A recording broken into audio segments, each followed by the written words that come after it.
The basic moral test of our society is how our most vulnerable members are faring. In a world marred by deepening divisions between rich and poor, our Catholic tradition recalls the story of the Last Judgment. There, we are instructed to show special concern for the poor and vulnerable because their needs are the greatest.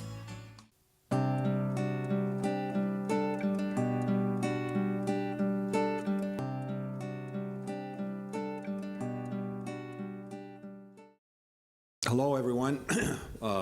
It's good to be with you again.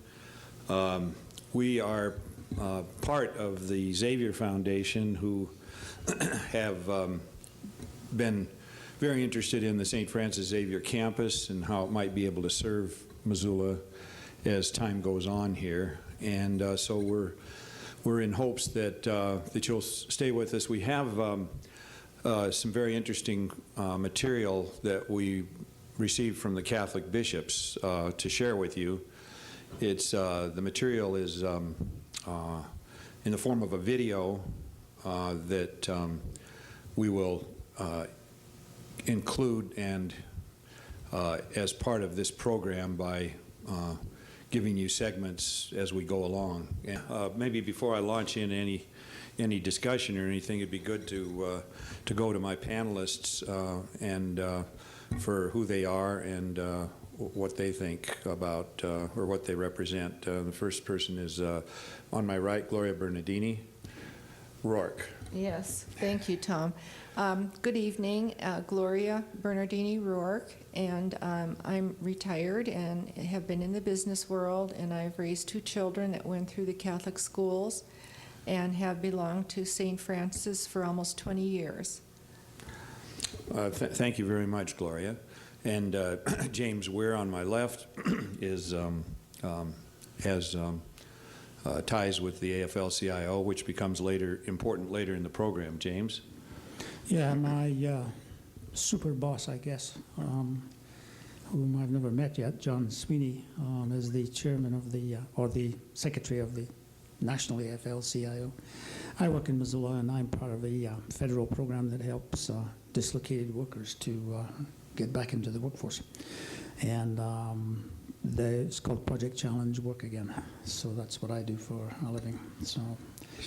And I was interested in what John Sweeney was saying in the tape, but we can discuss that later. Yeah. And like you say, to you it's a living, but to the people who come and rely on your experience, it's a lifeline. It's a lifeline. Mm-hmm. It's hope. Mm-hmm. It's hope. Yep. And are you able sometimes to see places that those folks are able to maybe help them see opportunities for them that and abilities they have that that they may not have appreciated?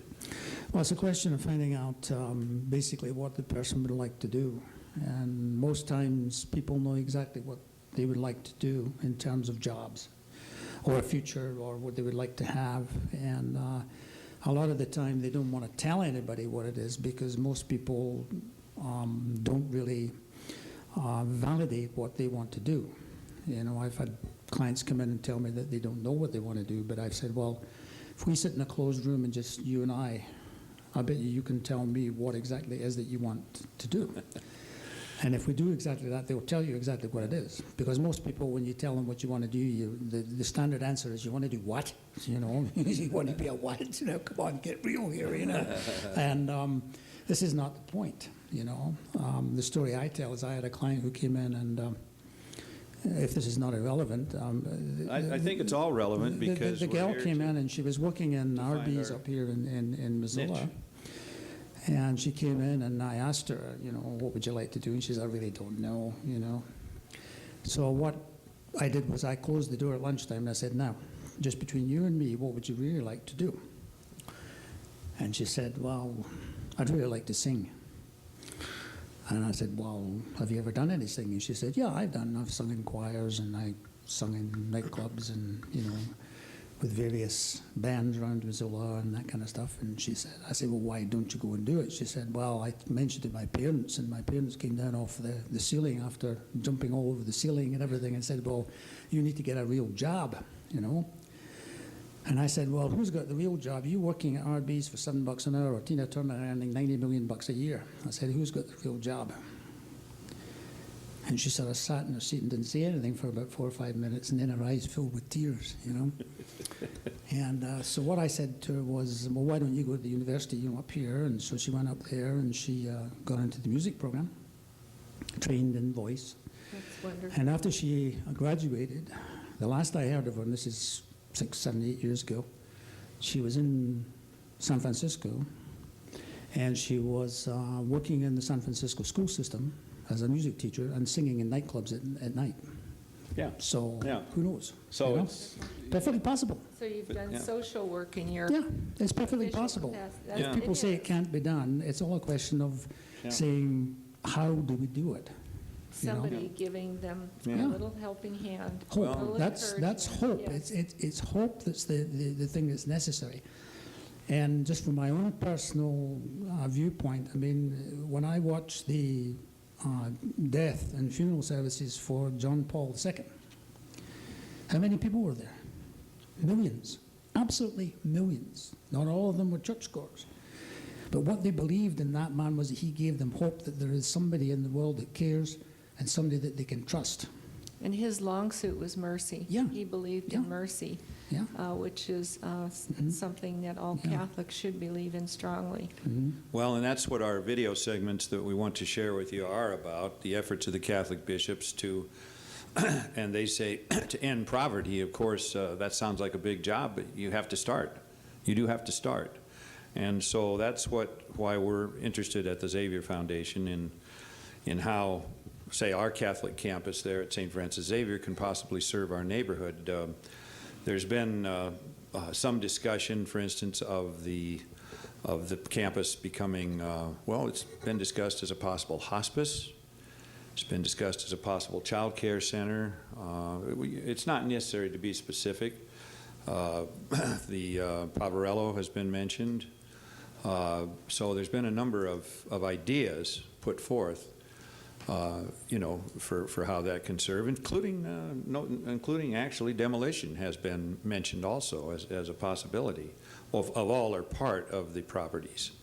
And those are things that will be decided by the owners. The deed holder is the bishop, and the parish itself has input into that. The material you're going to see is interesting in that they discuss some of the leadership of in the past, and I just wanted to refer to some of those because you'll be hearing about them. Leo XIII with Rerum Novarum, I think it simply means concerning new things. And it had to do with taking a look at, is the industrial world, I think he was late 19th century, but maybe about 100 years ago, but he was taking a look at the world and saying, are we creating a world that's fair to the worker? That are we asking people to become cogs in a machine and not paying them sufficient to maybe to live, to have enough food for their children? Pius XI, once again, hitting the same theme for just wages. John 23rd, the truth, justice, liberty. I think you could almost hear, if you listen, I think you can hear the beginnings of, I think what is now called, or one of the terms is liberation theology. In other words, that we should all be free of all oppression, of all loss of freedom, of all injustice, including injustice in wages, injustice right across the line, right across the board. Paul VI asked that the wealthy help the poor. John Paul II, who just passed on, and we know considerably, and he's been referred to already this evening as a real leader in this area, he asked for solidarity between rich and poor. In other words, don't look at each other as according to our caste system, but look at each other as all children of God and start from there. He was successful. I mean, his home country was successful using solidarity into gaining freedom. So, and we can too with the Yeah. same method, you know. Yeah, I think so. I think really the Polish people actually were able to use the solidarity.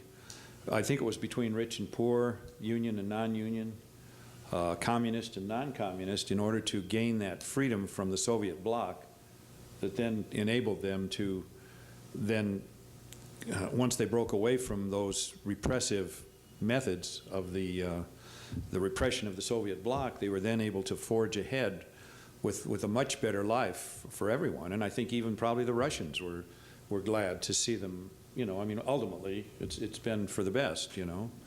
Yeah, I think talking about that kind of freedom was that when John Paul said that he was behind them, you know, in diplomatic language, but he was behind them, that gave them hope. That gave them a goal. That gave them somebody's out there trying to help them. And when you've got that at your back, there's absolutely nothing that you cannot achieve if you have somebody who says, we're here for you. We'll help you. It really matters for people to have hope, you know. And it may take 50, it may take 100 years, but they've got hope and they keep working towards that. Yeah. And that's what Yeah. the great thing is. Well, thank you. And that's, I think at this point we will break for the first of the, for the beginning of those segments that we told you about from the Catholic bishops, from the Catholic Campaign for Human Development. And then we will stay with us. We'll be returning soon with and continue this discussion. Thank you very much for tuning in. We're Xavier Foundation. We are hoping for the St. Francis Xavier campus to serve our community fully. Thank you, and we'll be right back.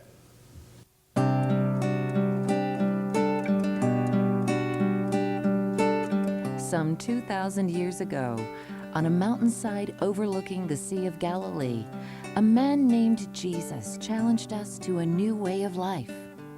Do to others, he said, what you would have them do to you. With those simple words, we are called by Christ to a life of service, called to a life of justice, called to a life that follows in the footsteps of Jesus. The Catholic Church encourages us to follow Christ with its teaching on issues that impact societies everywhere. This rich body of wisdom, known as Catholic social teaching, has been developed over centuries, drawing on Scripture and the lived experience of the Catholic community.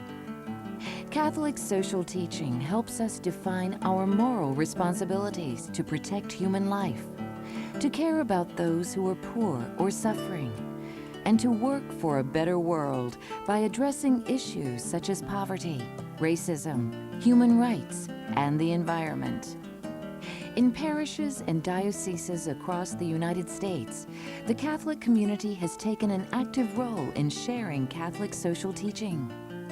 Our bishops have even offered us a roadmap. In so doing, they give us clear guidance to help build a just society and foster the common good among all God's people. To construct their roadmap, the bishops have identified 7 key themes of Catholic social teaching. The first theme is the life and dignity of the human person. Our respect for every human being is central to Catholic thought. Human life is sacred, and human dignity is the foundation of a moral society. Whether you're rich or poor, whether you're young or old, whether you're in the womb of your mother or living under a bridge, whether your home is in a gated community or a cell on death row, we believe that every person is a precious child of God whose life and dignity demand respect and demand protection. The second theme is call to family, community, and participation. The first social network for any human being is the family. And within our families, we learn our values, we develop our relationships, we learn how to communicate with one another. Human beings are social beings. Our participation in our families, our communities, and in society is a reflection of our faith. All of us are social beings and citizens of the world, and therefore we all have an obligation in this world to care about issues affecting the world. The third theme of Catholic social teaching is rights and responsibilities. Catholic teaching tells us that as social beings, our relationships are governed by a web of rights and corresponding responsibilities. Every person not only has a fundamental right to life, but also a right to those things required for human decency. These include the right to life, to practice one's religion, and to fundamental basic things like food and clothing, housing and health care, education and employment. Related to these rights are responsibilities to defend human life and dignity and promote the common good. The fourth theme is option for the poor and vulnerable. I think that the option for the poor and vulnerable as Catholics is at the very heart of our faith. Christ gave us two great commandments, the second of which is to care for our neighbor. The basic moral test of any society is how its most vulnerable members are faring. And in the end, together with our undying love for Jesus Christ, our commitment to the poor and the vulnerable is what makes us Catholics. The fifth theme identified by the bishops is dignity of work and the rights of workers. As a Catholic, I feel that the rights and dignity of workers are important because we are all equals in the eyes of God, and we must love and treat each other as equals. Work is a form of ongoing participation in God's creation. Personally, I am involved with Georgetown Students for Fair Trade, and we are working to make the campus 100% Fair Trade certified, which will ensure that the coffee we drink has been produced by a worker who's being paid a fair wage. The sixth theme is solidarity. Well, in a recent visit to Sudan, I saw enormous suffering. The people there asked why American Catholics were not responding to their need for food and clothing and shelter. They also wanted to know why our government did not respond to their need for justice and to help end the war. We are all one human family, and loving our neighbor has global dimensions. That's solidarity. The seventh and final theme is care for God's creation. Our role in caring for the environment is really important for us because it really is a reflection of God's love. The air we breathe, the water we drink, and the land that nourishes us are gifts from God that we are all called to respect. Caring for God's creation is often thought of as caring for the environment, but we forget that there are people that are part of that landscape, and children in particular are very vulnerable to what we put in our environment. With these 7 themes, the Church reminds us that our identity as Catholics is rooted in following Jesus' call to be leaven for transforming the world. Our commitment to the Catholic social mission is an important part of our spiritual lives. It is in our relationship with God that we experience the conversion of heart necessary to truly love one another as God has loved us. Walking in the footsteps of Jesus makes us ambassadors of change, emissaries in helping bring about a kingdom of love and justice. Justice is an ancient concept. The prophets of the Old Testament proclaim the notion of justice that the Jewish people learned from God. In the words of Isaiah, "Woe to those who enact unjust statutes and who write oppressive decrees, depriving the needy of judgment and robbing my people's poor of their rights." Jesus' ministry reflected a special love for the poor, the needy, the stranger. In the 25th chapter of Matthew, Jesus reminds us that in the end, we will be judged by how we treated the least of our brothers and sisters. The early church heeded Christ's words and began addressing the rights of those whom the world said didn't have rights. In modern times as well, the church turns its attention to forms of injustice that are systemic and institutionalized. In 1891, Pope Leo XIII issued his groundbreaking statement, Rerum Novarum, on the condition of labor, where he denounced unjust working conditions and promoted human dignity through a fair distribution of wealth. After the Great Depression, Pope Pius XI stood up for just wages so that workers could acquire private property and live in a more stable social order. Pope John XXIII advocated peace through truth, justice, charity, and liberty. The Second Vatican Council affirmed an active role for the Church in defending human life, dignity, and peace in the modern world. Pope Paul VI continued the call for justice by urging the world's wealthiest countries to join with the world's poorest countries to overcome hunger, disease, poverty, and ignorance. And Pope John Paul II's statements on the value of human life, the dignity of workers, and the need for solidarity among the rich and the poor challenged the priorities of our global community. The social teaching of the Catholic Church is an essential part of the doctrine of our faith. In the end, however, Catholic social teaching is not about words or documents. These are simply our roadmaps. Catholic social teaching is really about an invitation, Christ's invitation, to recognize His presence in our world. When we are able to find Jesus in our family, in our workplace, and in our community, we are impelled to make our world a better place to live. Take action, follow in the footsteps of Jesus, and share in the magnificent power of Catholic social teaching at work today. Hello, television audience. We're very happy to be back with you.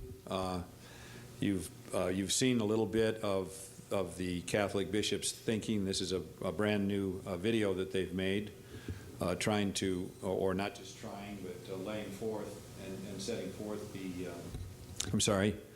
a brand new video that they've made setting forth some of the ideas and the principles of Catholic social teaching, which, as we alluded to earlier, do go back for many, many, many years.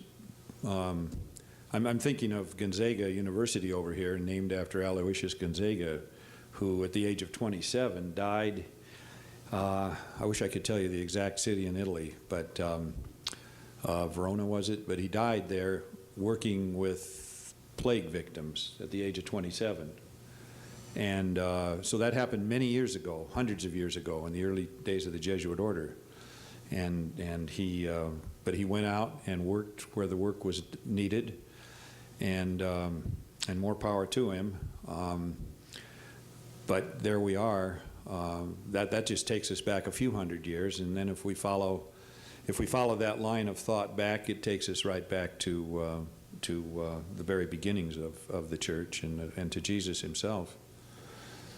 But well, I'm wondering if a lot of our viewers out there are maybe wondering how all this relates to the Francis Xavier Foundation and the campus and schools and that kind of thing.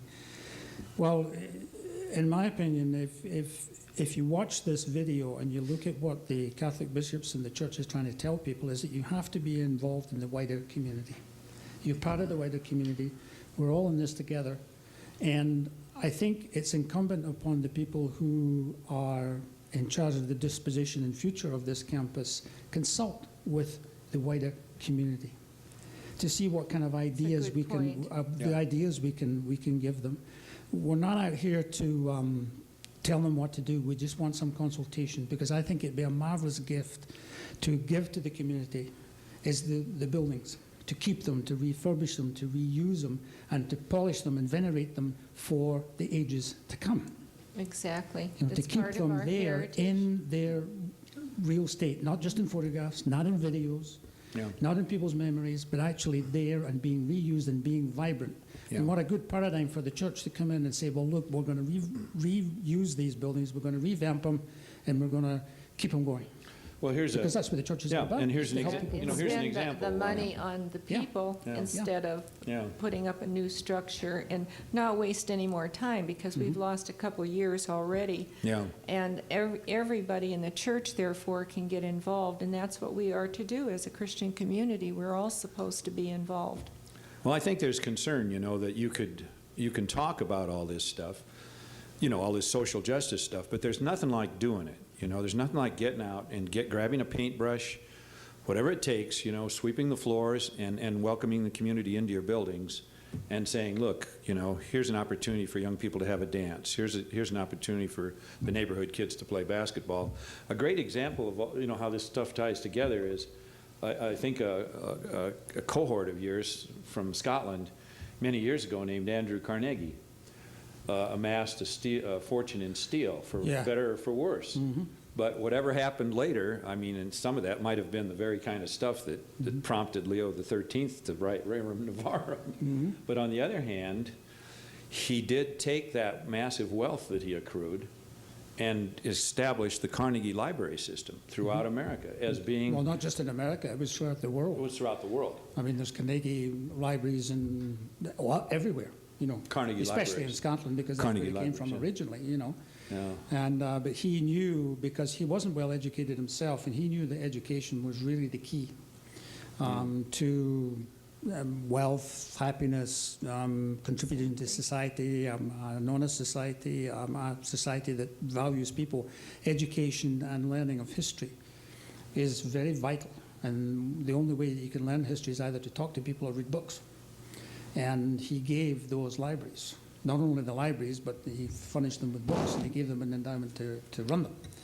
And there's thousands of them. There's one here in Missoula. It's not a library anymore, but it's the Museum of the Arts, I think, as it was a former Canadian library. And that's what's important, is that here, 2 blocks away from our St. Francis buildings, or 3 or 4, whatever it is, very close, is a 1903 building built by Andrew Carnegie, so that the young people of Missoula would have the opportunities that he maybe didn't get, but by the gifts of God and stuff was able to actually run a giant steel corporation. But he established this library, which now has evolved into the Missoula Art Museum, and which is undergoing a sizable renovation. And, Why didn't they just knock the building down? Why didn't they just go because in it has value, and Why didn't they just go in and knock the building down? It was a 1903 building. It must have been used up. It must have been no good anymore. Wouldn't you think, after all those years? I don't know the ins and outs of it. I'm not privy to their deliberations, but what it was that a very fine team of architects went in and took a look and said, this is a good, solid shell of a building. You've got lots that we can do with it. And you need more space, so we're going to add on, but we're going to keep the original building. And we're going to continue from the past into the future. And so, it's so close to what I couldn't help but just say, here we are, we've got a 1927 building in the St. Francis Xavier School, 24 years younger of a building, and let's these buildings are put it part to of use. our heritage, and we can improve on them, and then really, as I said earlier, spend the money where we should, and that is on the people and the low income and those that need a lot of social work. And there's such a mix of magic here. I just mentioned this, that the Paul G. Allen Trust just gave $350,000 to the Missoula Art Museum to continue their good work, which is education. It is education, and it is art museums. They deal in concepts, and they deal in the world of ideas, and so they bring us in ways that we're not even really almost not aware of. They bring to a community an intensity that really is important from a community sense. And so expressions of life, just many, many things, just a finer quality of life. And So they are valuable. And, you know, and the building that's housing it is valuable. But and so the recognition from this major foundation, the Paul G. Allen, which, by the way, spends $7 million in this 7-state area here, Montana, Idaho, Washington, and so forth, spends $7 million this particular granting period. I don't know for sure what their granting periods are, but this granting period, they spent $7 million in this area. I just wonder, would they turn us away if we went to them and said, we have an empty building here, we have a gym, auditorium, classrooms, we've got a needy neighborhood with 44% poverty among the children, even the older folks, 20-30% poverty rates. There's just many, many statistics of 11% Native American population. All of these people that are interested and of interest, especially to large foundations that are really seeking to do, you might say, what our video just told us about, make life better. Mm-hmm. Exactly. Well, and, we do have, we do a lot of education through art, like in our beautiful portraits in the church. And even the one school, the Loyola High School, could house a section that would be a Jesuit museum, because we have wonderful, wonderful history of the black robes when they came to Montana.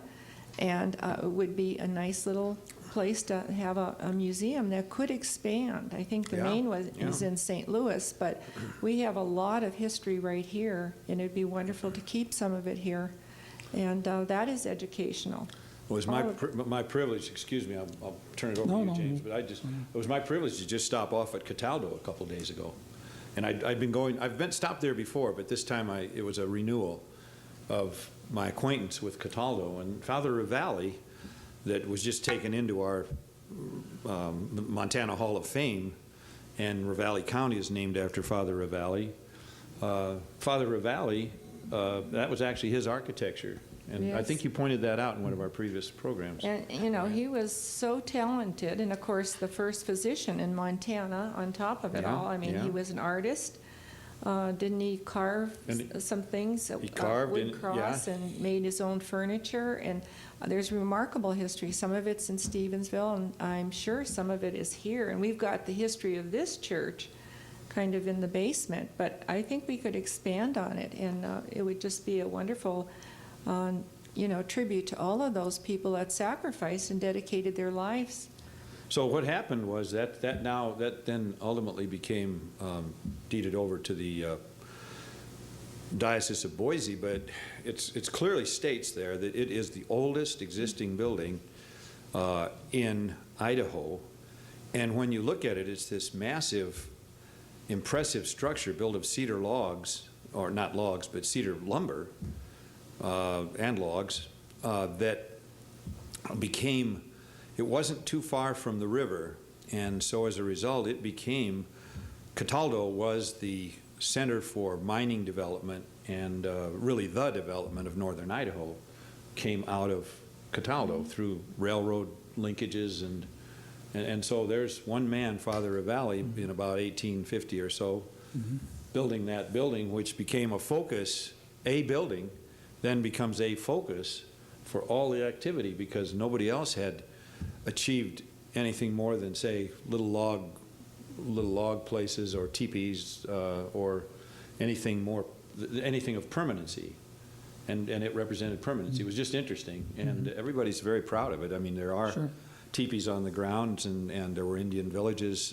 Native American villages there, because the Native American people did have a special relationship to the Jesuit fathers, of course, and we've gone into that on previous programs.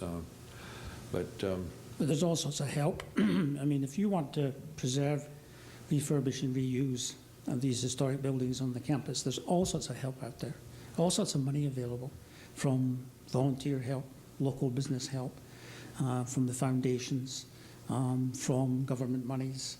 There's all sorts of help and all sorts of experts, and there's lots of probably students of historic preservation or architecture would be more than happy to come out and help and work on a project like this. as part of a university thesis or part of a work study process. There's all sorts of help out there, and it doesn't cost the parish all that much money. They don't have to spend their money demolishing and rebuilding. Yeah. They could get all this help to preserve, refurbish, and Exactly. reuse. And the Well, I'm money gonna- could be yeah. used where it Yeah. should be used. Well, I'm going to take Absolutely. this over now back to the next segment from the Okay. Catholic bishops, and I'd like to ask our viewers to keep an eye out for certain people. Andrew and Terry Like, who instead of Easter, the normal Easter celebration, did it at a soup kitchen. Mary Jane Owen, who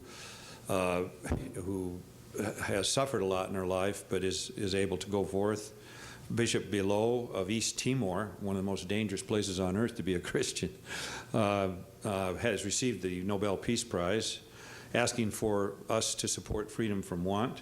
Alexei Torres Fleming, a young lady from South Bronx, she says, the poor can and will save me.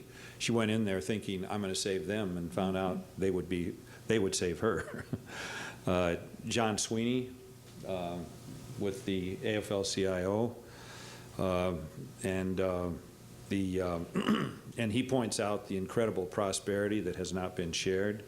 Craig Kielberger, a young man who started Free the Children, which I believe may have some ties into our parish through an African project that we took on this particular Lenten cycle to help the children around the world. So, and then Sister Mitchell, who is asking that the oil refineries, not only in Louisiana, but wherever they are, wherever the polluters are, that they take a look at what it's doing to the population right around them, and not just think they're the only folks on the planet.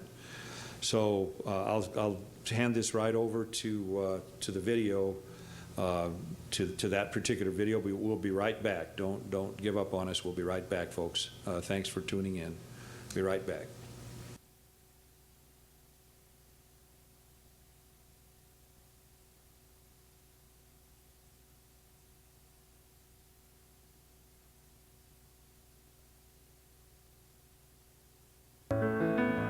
Scripture tells us that Jesus Christ loved the poor. While our mission to help those in need is rooted firmly in our Catholic traditions, our commitment to serving others arises from our experience of Christ in the Eucharist. As the Catechism of the Catholic Church explains, to receive in truth the body and blood of Christ given up for us, we must recognize Christ in the poorest, his brethren. And so, as we are nourished by the body and blood of Christ, how are we called to make a difference in his world? Our faith challenges us to follow in the footsteps of Jesus by making the 7 themes of Catholic social teaching an active part of our lives. As we review each of the 7 themes, let's look at an inspiring example of people who have made them a reality. Life and dignity of the human person. The Catholic Church proclaims that human life is sacred, that it is a gift from God, and that the dignity of the human person is the foundation of a moral vision for society. Our belief in the sanctity of human life and the inherent dignity of the human person is the bedrock of Catholic social teaching. In our society, human life is under direct attack from abortion and assisted suicide. The value of human life is being threatened by increasing use of the death penalty. More than 30,000 people die every day of hunger and its consequences. We believe that every person is precious, that people are more important than things, and that the measure of every institution is whether it threatens or enhances the life and dignity of the human person. Mary Jane Owen once had a successful academic career. Then, suddenly, she lost both her sight and her ability to walk. And I was evaluated as being too old, too confused, too disabled to merit anything other than Meals on Wheels. And I was apparently expected to return to my home to vegetate, to become depressed, until death should mercifully remove me from my misery. But Mary Jane never abandoned her own dignity as a child of God. You can imagine that I fought that negative judgment. The lenses through which I view life were first ground and polished at the birth of my one child. She was born very prematurely, with less than a 1% chance of survival. And fortunately, there was a pro-life doctor who labored over her hour after hour to monitor her and to help her breathe. Mary Jane understood that human life is a sacred gift from God. As I watched her tiny heart beat inside that almost transparent chest of hers, as I watched the tenacity of every breath she took, I vowed that I would always honor that striving to live, to survive, which should be the hallmark of every life on this fair planet. Through her pain and anguish, Mary Jane Owen reaffirmed the first theme of Catholic social teaching: the belief that the dignity of the human person is the foundation of a moral vision for society. Call to family, community, and participation. The person is not only sacred, but also social. How we organize our society in economics and politics, in law and policy, directly affects human dignity and the capacity of individuals to grow in community. We believe that the family is the central social institution that must be supported and strengthened. We also believe that people have a right and a duty to participate in social, economic, and political life. Easter Sunday, we spent the morning and the afternoon preparing and serving food in a soup kitchen.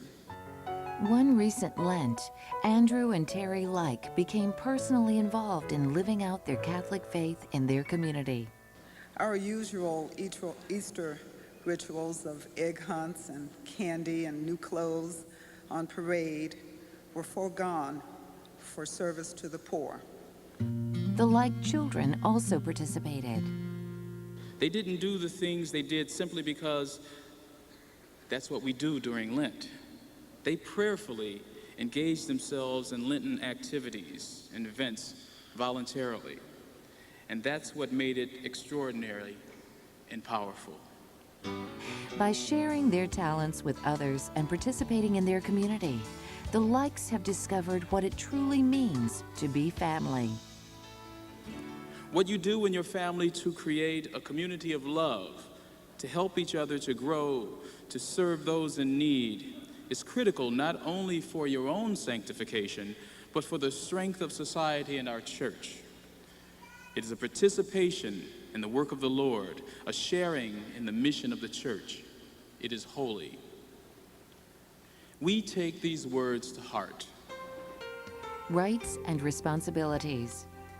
Catholic social teaching tells us that human dignity can be safeguarded and a healthy community achieved only if human rights are protected and responsibilities are met. Every person, therefore, has a fundamental right to life and a right to those things required for human decency. Aligned with these rights are duties and responsibilities to one another, to our families, and to the larger society. Many speak of moral and spiritual values and human rights, yet are all too easily showed by the attraction of money and power. Bishop Carlos Bello of East Timor is a winner of the Nobel Peace Prize.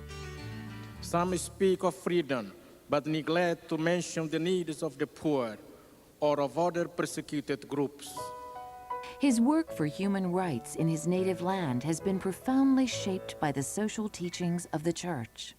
It is our responsibility to make sure that the poor and the marginalized are not only not forgotten, but they share in the bounty of the human family. Option for the poor and vulnerable. The basic moral test of our society is how our most vulnerable members are faring.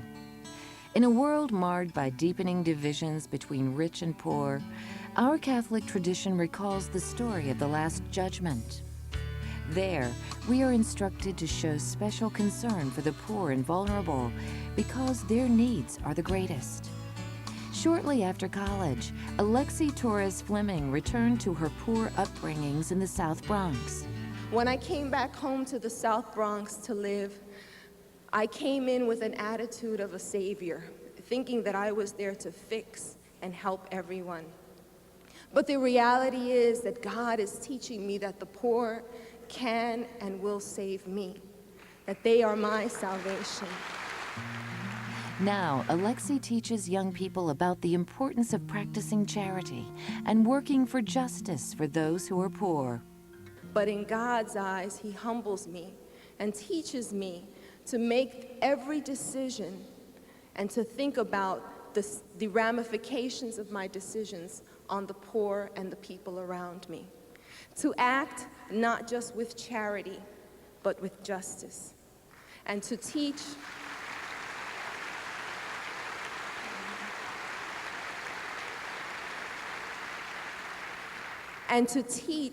young people in our church this all-important legacy. To teach young people that the poor are beautiful. Dignity of work and the rights of workers. Work is more than a way to make a living. It is a form of continuing participation in God's creation. If the dignity of work is to be protected, then we must respect the basic rights of workers. Workers must have the right to productive labor, to decent and fair wages, to organize and join associations or unions, to private property, and to economic initiative. John Sweeney, a product of the Great Depression, learned the value of work at an early age. And that through work, we share in God's ongoing act of creation that is the foundation and ordering of life. His commitment to workers and trade unions led him to become president of the AFL-CIO. I came to understand that we have an obligation to make use of our God-given skills and strengths, that through our work, we make products and we provide services that make life better for others. And that in return, our employers and our society should offer us not only a decent livelihood, but also a sense that we ourselves are honored by the contributions we make. Mr. Sweeney's philosophy was profoundly shaped by Catholic social teaching. Our church has a long tradition of supporting this ideal, but not all segments of our society concur. And the result is that while our country is experiencing an incredible prosperity, it is not a prosperity that is widely shared. Solidarity. We are one human family, whatever our national, racial, ethnic, economic, and ideological differences. Learning to practice the virtue of solidarity means learning that loving our neighbor has global dimensions in an interdependent world. At age 12, Craig Kielberger heard about a 4-year-old Pakistani boy who had been sold into slavery and eventually murdered at the age of 12. That one story prompted him to start an organization called Free the Children. Do we believe that all children are created equal? And if homelessness, if poverty, if child labor is wrong for a middle-class kid here in the United States, then why should it be any different for a boy in Thailand, a girl in Brazil, or even a child living in the inner cities in this nation? Today, Free the Children is an international organization working to build solidarity and fight the exploitation of children. Are we responsible for the poor and the suffering in our communities and around the world? The answer is yes, because as members of the human family, as members of God's family, we must look into our own life to realize our talents and our gifts and to share this to help others around the world. Care for God's creation. Christian responsibility for the environment begins with an appreciation of the goodness of God's creation. When we mistreat the natural world, we diminish our own lives and dignity. We also put at risk the dignity of every person, especially the poor and powerless. Sister Miriam Mitchell tells the story of a poor community in southern Louisiana. There, Danny and Clarice struggle to fight an oil company dumping hazardous waste near their home. Before long, when the people began feeling dizzy and faint, nauseated, and experiencing a host of other illnesses, Clarice, then 29 years of age, knew that she had to take action. Sister Mitchell is just one of thousands of Catholics working to protect our environment. Clarice has said to me, "We are watching our homes, our land, and the land of our ancestors being destroyed. We are watching our children become ill, and we shudder to think of the consequences of that exposure in years to come. But the end of the story hasn't been written yet.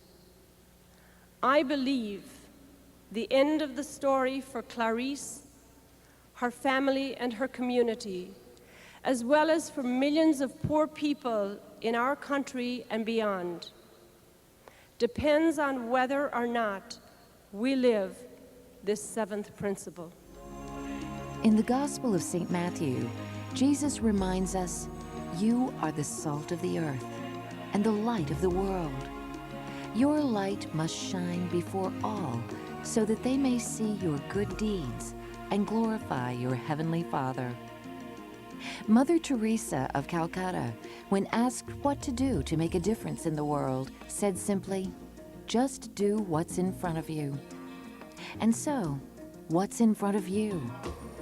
Where is your faith calling you to help? What gifts and talents do you have to share with others? Maybe it's serving meals in a soup kitchen, reaching out to someone in prison, or helping to resettle a refugee family.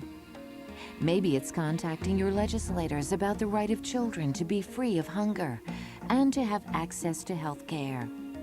Maybe it's doing your part to combat violence or joining a local community organization that helps to empower low-income people to address issues that affect their communities. The Catholic bishops in the United States have written, "The test for our church is not simply, have we kept the faith, but have we shared the faith?" The bishops call us to participate in shaping the society in which we live. This is not a new mission. More than 2,000 years ago, Jesus, in his hometown synagogue, read the words from Isaiah that outlined his work on earth, as well as the church's mission through the centuries. "The Spirit of the Lord is upon me, because he has anointed me to bring glad tidings to the poor, liberty to captives, and recovery of sight to the blind, to let the oppressed go free." By sharing our Catholic tradition more fully, we can bring good news, liberty, and new vision to a society and a world in desperate need of God's justice and peace. Ask yourself with a sincere and open heart, how is God calling you to follow in the footsteps of Jesus?